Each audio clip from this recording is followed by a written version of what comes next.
Hello friends, this is Saurabh. Welcome to exploring study.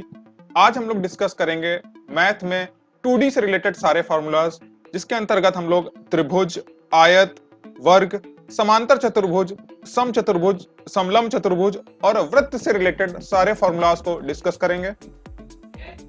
ये formulas सारे exams के लिए मोस्ट इंपॉर्टेंट हैं और कभी कभी इन फॉर्मूलाज से डायरेक्ट क्वेश्चन भी पूछे जाते हैं। तो चलिए आज का सेशन स्टार्ट करते हैं। स्टार्ट करते हैं त्रिभुज से। त्रिभुज की तीनों भुजाओं की कुल लंबाइयों का योग परिमाप कहलाता है तथा जो एरिया होता है वो त्रिभुज की जो तीनों भुजाएं होती हैं, जो उसके अंदर का भाग होता है वो क्षेत्रफल कहलाता है। त्रिभुज के एरिया को निकालने का एक जनरल फॉर्मूला होता है जो कि हाफ बेस इंटू हाइट होता है। जब त्रिभुज की तीनों भुजाओं की लंबाई दी हो तो एक फॉर्मूला लगता है जिसे हम लोग हीरोज फॉर्मूला कहते हैं और उससे एरिया फाइंड की जा सकती है, जिसका फॉर्मूला होता है under root S, S minus A, S minus B, S minus C. और जो एस की वैल्यू होती है वो होती है A plus B plus C whole divided by 2। समबाहु त्रिभुज वो त्रिभुज होता है जिसमें त्रिभुज की तीनों भुजाओं की लंबाई समान होती है। समबाहु त्रिभुज के एरिया का फॉर्मूला अंडर रूट 3/4 भुजा स्क्वायर होता है तथा इसे इस फॉर्म में भी लिखा जा सकता है, जिससे हमें जो है समबाहु त्रिभुज की जो ऊंचाई होती है अंडर रूट 3/2 वो आसानी से प्राप्त हो जाएगी तथा समबाहु त्रिभुज का जो पेरीमीटर यानी परिमाप होता है वो है 3a यानी 3 टाइम्स ऑफ भुजा। समद्विबाहु त्रिभुज वो त्रिभुज होता है जिसमें त्रिभुज की दो भुजाओं की लंबाइयां समान होती है तथा इसके एरिया का फॉर्मूला ये होता है और ये काफी इंपॉर्टेंट फॉर्मूला है, काफी एग्जाम्स में पूछा भी जाता है। समद्विबाहु त्रिभुज की ऊंचाई half under root 4a square minus b square होती है तथा इसका जो पेरीमीटर यानी परिमाप होता है वो होता है 2a प्लस बी।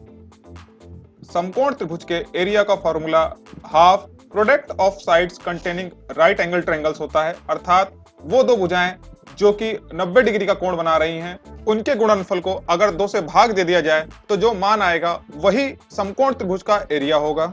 अगर दो त्रिभुजों को आपस में मिला दिया जाए तो एक चतुर्भुज का निर्माण होता है।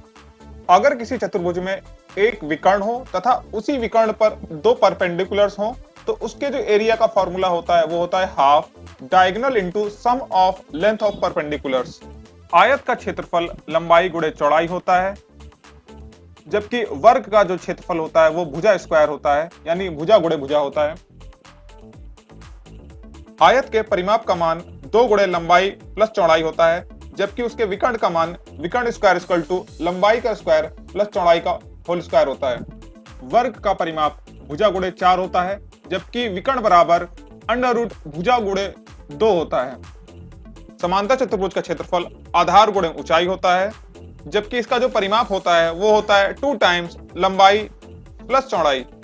सम चतुर्भुज का एरिया विकर्णों का गुणनफल इंटू हाफ होता है, जबकि इसका जो पेरीमीटर होता है वो भुजा गुणे 4 होता है तथा इसकी भुजा इस फॉर्मूले के द्वारा ज्ञात की जा सकती है। समलंब त्रिभुज का क्षेत्रफल हाफ समांतर भुजाओं का योग गुणे ऊंचाई होता है। वृत्त में केंद्र, त्रिज्या, व्यास तथा जीवा होती है तथा इन्हीं के माध्यम से हम लोग वृत्त का क्षेत्रफल निकाल सकते हैं। वृत्त में हम लोग त्रिज्या को r से डिनोट कर सकते हैं तथा जो व्यास होता है वो 2 टाइम्स ऑफ त्रिज्या होता है, मतलब अगर त्रिज्या को गुणा 2 बार कर देंगे तो हमें व्यास प्राप्त हो जाएगा। वृत्त का एरिया पाई r स्क्वायर होता है, जिसमें पाई का मान 22/7 होता है। वृत्त के क्षेत्रफल को हम लोग इस फॉर्म में भी डिनोट कर सकते हैं तथा जो वृत्त का सरकमफेरेंस यानी परिमाप होता है वो होता है 2 पाई r, इसको पाई d के फॉर्म में भी लिख सकते हैं। अर्धवृत्त का एरिया जो वृत्त होता है उसका आधा होता है यानी पाई r square multiplied by half तथा अर्धवृत्त का जो सरकमफेरेंस होता है यानी परिमाप होता है वो होता है पाई r प्लस d, जहां d व्यास है। इस वीडियो में इतना ही। अगर आपको ये वीडियो पसंद आया हो तो वीडियो को लाइक करें, शेयर करें तथा चैनल को सब्सक्राइब करें। मिलते हैं नेक्स्ट वीडियो में। Over and out.